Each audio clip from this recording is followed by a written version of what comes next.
And we are the Coalition, loud and proud, outrage porn-free, civilly disobedient media, broadcasting live on the worldwide Coalition Network here at the Go Local Live Broadcast Center, deep in the heart of the city we love, Providence, Rhode Island. I want to continue our conversation, and let's get right down to it. His time is limited, but I'm grateful for him taking time on a Friday evening and joining us. Matt Beineinburg is the Director of Education Policy at the Goldwater Institute. Now, of course, if you listened to the show in the past, you know that the Goldwater Institute has blessed us over the years now with guests from any one of their functioning organizations, whether it be their investigative reporting, their think tank, the group that implements policy, if you will. I always call it on a modular basis. They can come to your state and work with legislators in your state to implement working legislation tailored to your constitution, if you will, and make real effective changes in the quality of life and the opportunity for liberty of people at every level. Again, an astonishing resume, working at literally every level of K-12 educational policy. He has an undergraduate degree from the fabulous Claremont McKenna College. Summa cum laude, yikes. He's also got a master's in public administration, public affairs from Princeton University. Matt, welcome to the Coalition. Thank you for joining us tonight. Thank you. Thanks for having me on. Well, now, the beauty of this study, and we provided links to it on our Facebook page, and we're going to be focusing on this for quite some time, because data like this, I'm not sure has existed, because very simply, the educational reform and the transformative change that educational savings accounts have provided are still relatively new, if you will, to the educational frontier. I will tell you my experience as someone who's an activist in the state of Rhode Island, a libertarian, who frankly believes in getting government out of education as quickly as possible. I see these as an incredible vehicle in order to move choice, not just from the range of folks who are able to afford a $30,000 a year prep school education, but to folks of every income level. Of course, the question that often I'm hit with is, where will they go to schools? My God, there aren't any other schools but public schools. And I point out that given the presence of a dedicated cash flow, which at this point will emanate from government, that the free market will respond and provide adequate competition in the form of alternative privately owned schools at an affordable rate. That's always been my contention, in which case I can see the eyes rolling. And, change is hard. Particularly, we are in the bluest part of the country. Rhode Island is the bastion of progressive education reform. So tell us a little bit about your study, because it proves that up to now, it gives living proof of concept to, I believe, one of the great ideas in moving education reform forward with a sense of urgency that it needs. Give us a little bit of background.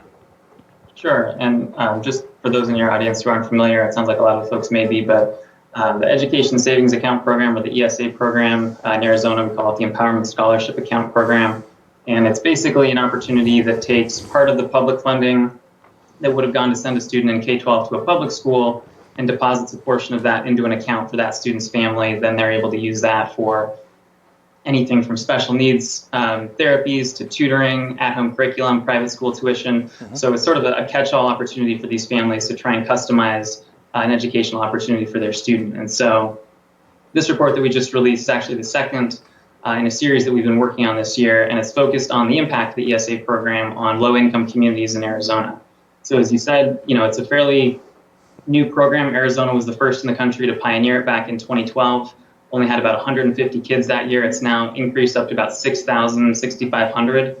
So really some tremendous growth, but obviously it is still a young program with not quite as much data behind it as some of the more established programs. And so this report was really an attempt to dive into and say, can we look at what really is behind this? And so, one of the big findings from the report was about how the ESA program actually is offering educational access to students all across the economic spectrum. And I know when you were speaking with Robert earlier, you guys were talking about the way that private schools operate. And a lot of people kind of have this notion of, well, private schools are only there for very well-to-do families. These cost $20,000, $30,000 a year. And so something like the ESA program, which offers students about $6,000 for a student without special needs, gives them about $6,000 a year. We hear this claim that says, well, that's just not enough money to help a family unless they're already, wealthier and can afford this. And so what we were able to show in this report is that ESA award, those $6,000, is actually enough to pay for the majority of private school elementary tuition costs in Arizona. So the median private school elementary tuition cost in Arizona is actually less than what families are typically getting through this ESA program. And the reason that's significant is that means you don't need to be, a family of independent means with wealth outside of the program. If you're in this program and you're able to participate in it, this can, as you said, kind of be your ticket to another opportunity for education. What type of, in terms of your study, the students who were involved in your study, what type of performance levels did they come from? What types of homes did they come from? What type of economic circumstances do they live in? Sure, great question. So some of the very preliminary analyses that have been done, some of the folks in the media had indicated that they kind of were abetting this talking point, saying, well, these must be families that are coming from, again, more well-to-do families, communities where the school districts are performing better. And we did several analyses looking both at the state levels, trying to see, are these coming from school districts and communities that are high performing? Are they coming from higher or lower income areas? And actually found that these students, by and large, mirror the public school population as a whole, meaning these are coming from parents and families that are in high and low performing districts at the same rate as students in the public school system. These are coming from families where the districts have above and below average poverty rates, the same as in the public school district, showing that this is really, a program that's offering access, again, to people across the economic spectrum. This isn't something that's concentrated among the well-to-do. And happy to get more into the details, but again, some of the real interesting findings that we came across were that when you drill down into that and look even further and say, okay, well, what are the specifics?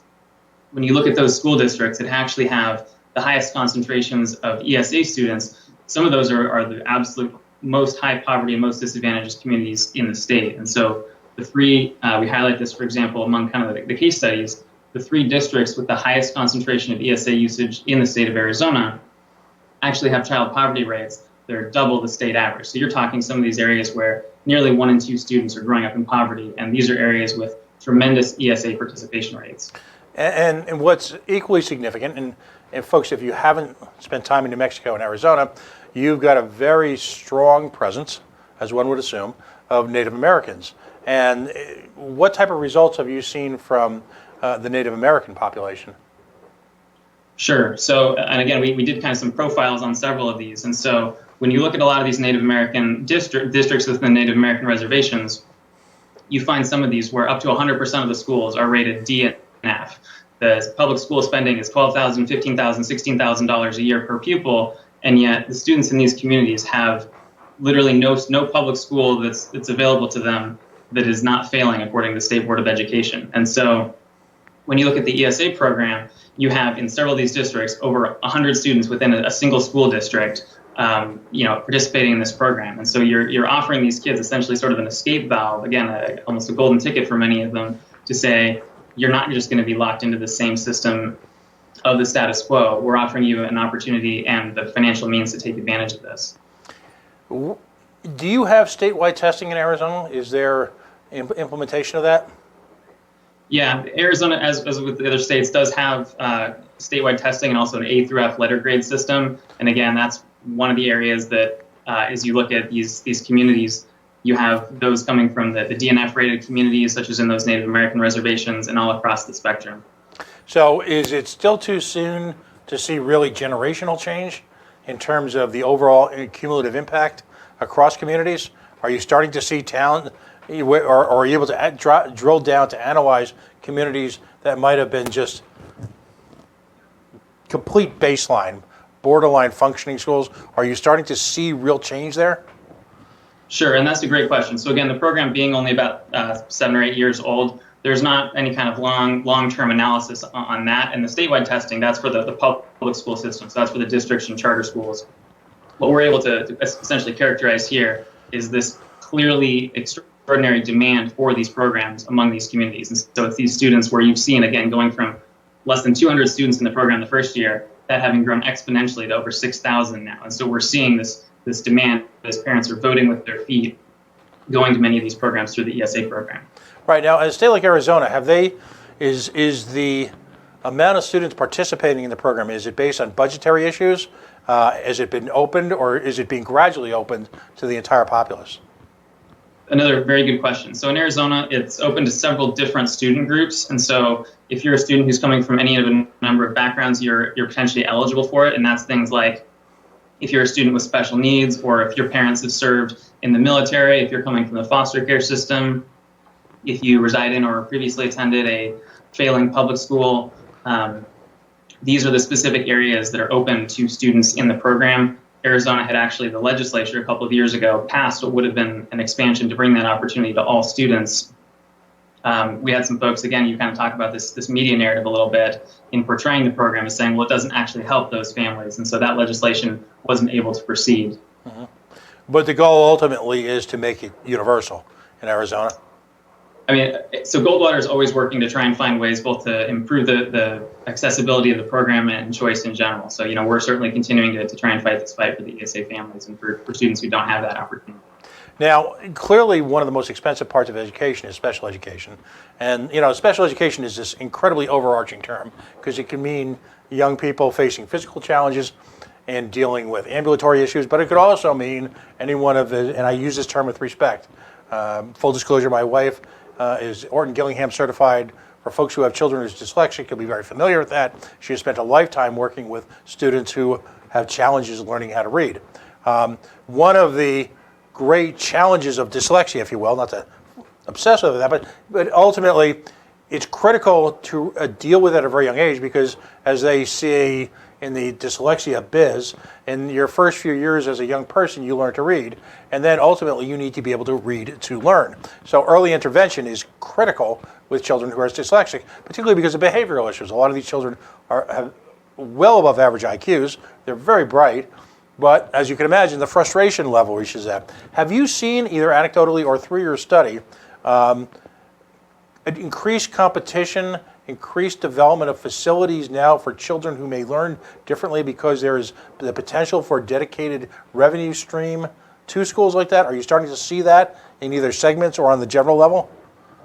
Sure. So there are a lot of providers who do take those special needs students through the ESA program. And one of the things that the folks tend to miss a lot of the times when they talk about the public schools and the private schools, there are a lot of public school districts which actually refer students with special needs to private providers. And so through the ESA program, for example, that's actually the largest single group within the program. It's about 60% of students who are in it have special needs, again, across that spectrum in terms of severity. But yeah, that is absolutely a part of the population that this program has been supporting. Many of the parents we have worked with, parents who've testified on behalf of the program, are those who are potentially working with their kids at home or with the help of kind of different providers and tutors. And really that is one of the core constituencies of people who have just absolutely been seen their children's education transformed by this program. Right, and it's literally overnight changing laws. I mean, if there was a case of break glass and call a superhero, effectively, and I don't think I'm being dramatic here, you're changing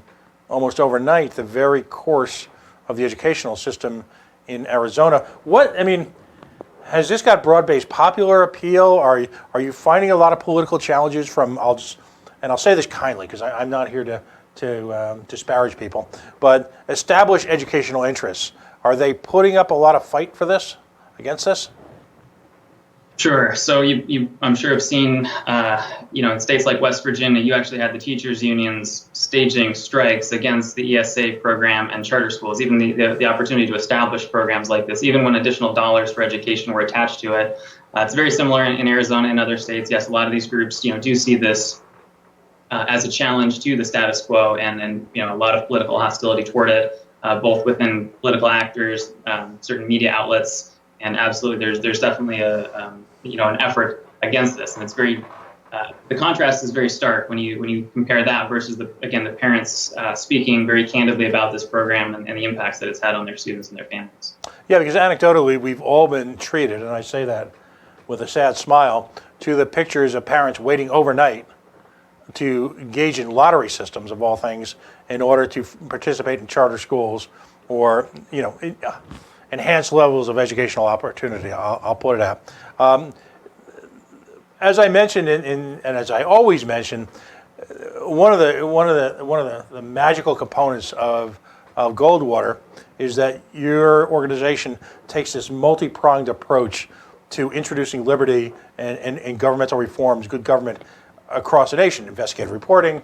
But you've also got this two-pronged approach in the sense that folks like you are actively involved in crunching data, crunching numbers, analyzing results in real time, while simultaneously you've got an organization that is literally able to go on a state-by-state basis, if you will. I'll call it legislative guerrilla warfare, and bring a set of laws and a set of expertise, both constitutional at the state level as well as subject matter experts, and are able to port, if you will, much like a piece of software, legislation that will introduce this into the state's laws.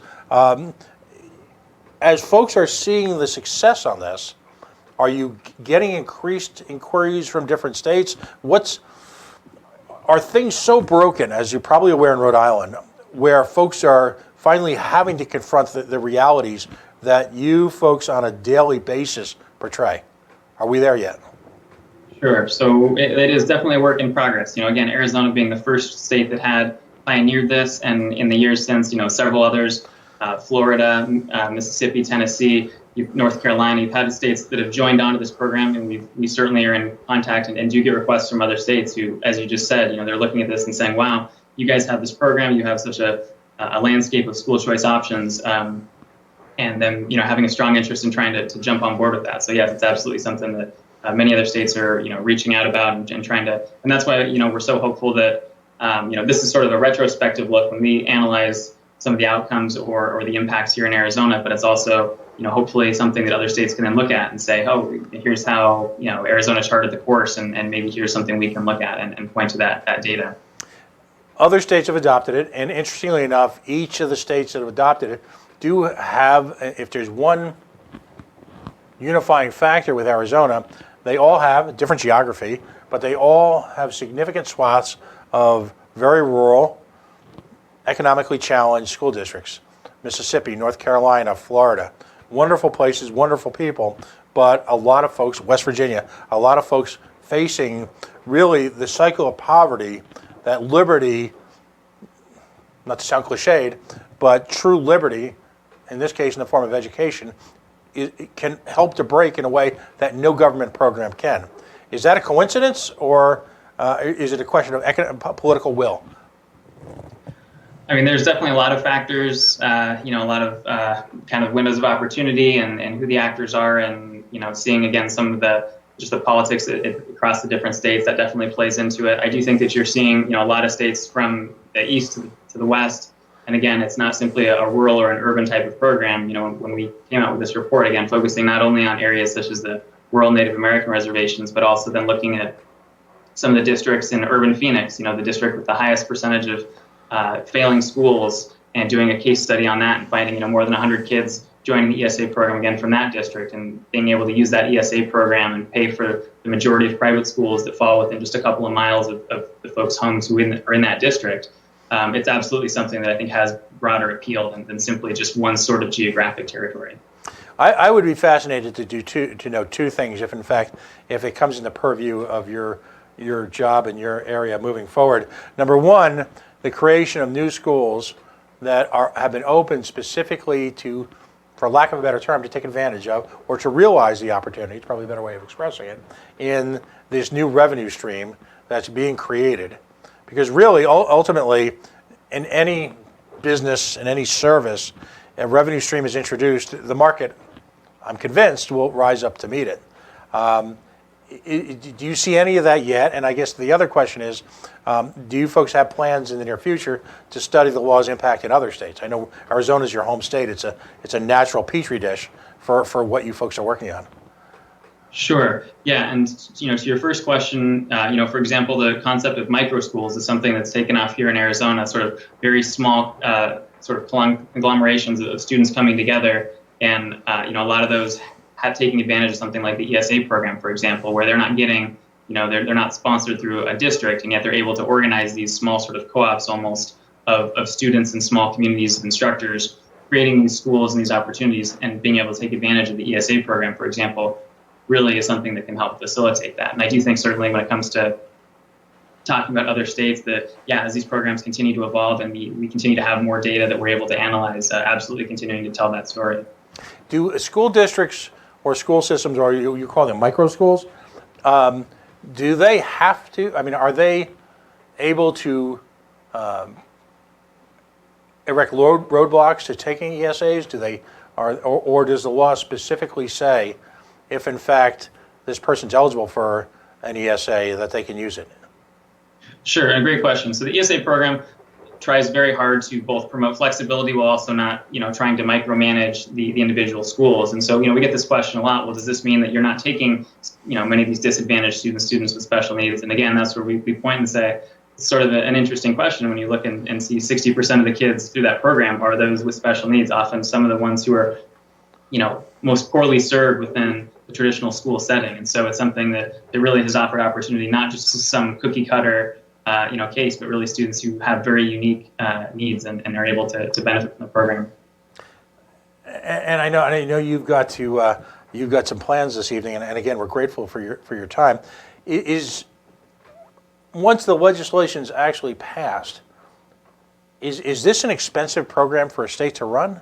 I mean, is there some overwhelming bureaucracy necessary in order to implement this? Sure. Again, so actually the first report that we put out, kind of part one of the series, a large portion of the findings and the research on that was about the fiscal impacts of the program, both in terms of what it offered to families, but then also its impact on taxpayers and state government.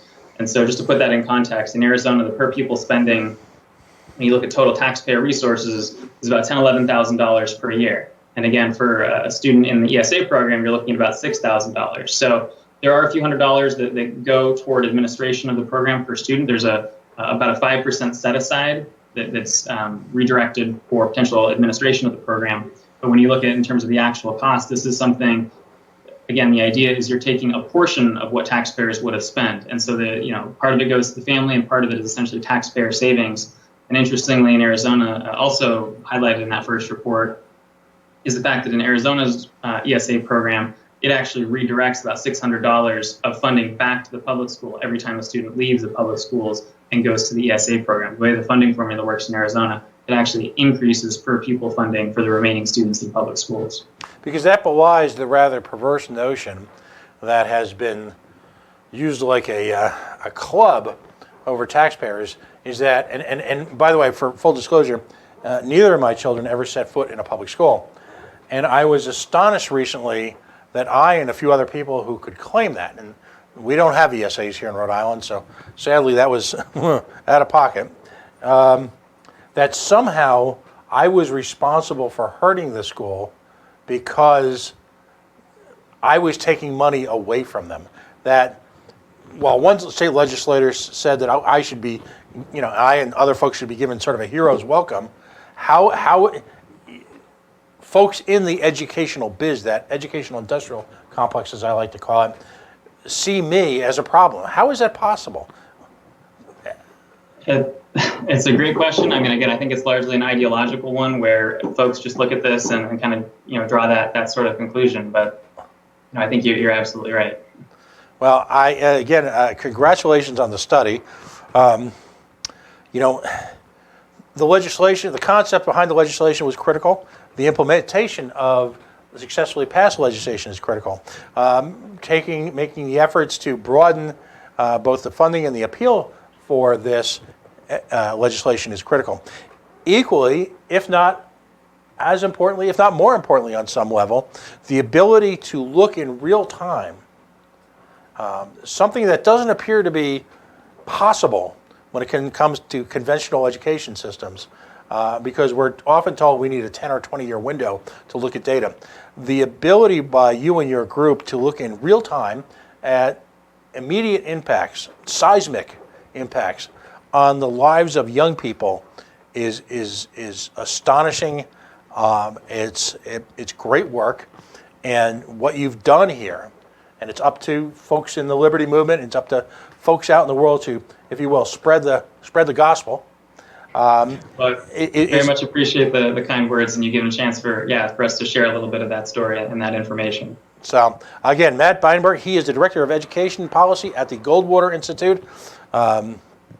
Exceptional education, exceptional experience, and in this case, exceptional product and exceptional impact on people's lives. Congratulations, and thank you so much for joining us. Thank you very much. Appreciate it. Have a good evening. Good night now. And folks, there it is. You can support the Goldwater Institute by going to goldwaterinstitute.org. Life-changing legislation.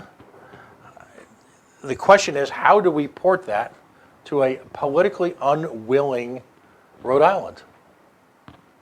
Again, it's got to be the collective outrage of folks who see firsthand around their kitchen tables at night when their kiddos are doing their homework, or worse yet, 10 or 12 years from now, around their kitchen table when their young children, not so young now, teenagers, young adults, are looking for jobs. Or maybe another few years out when they look to raise their children in Rhode Island and understand that not only is the job market poor, but the educational prospects for their children are poor. It is critical that we engage in transformative change here. It is simply unacceptable to assume that we can continue to have this shattering class who, like leeches on the prospects of our young children, profit extraordinarily, but again, losing an entire generation.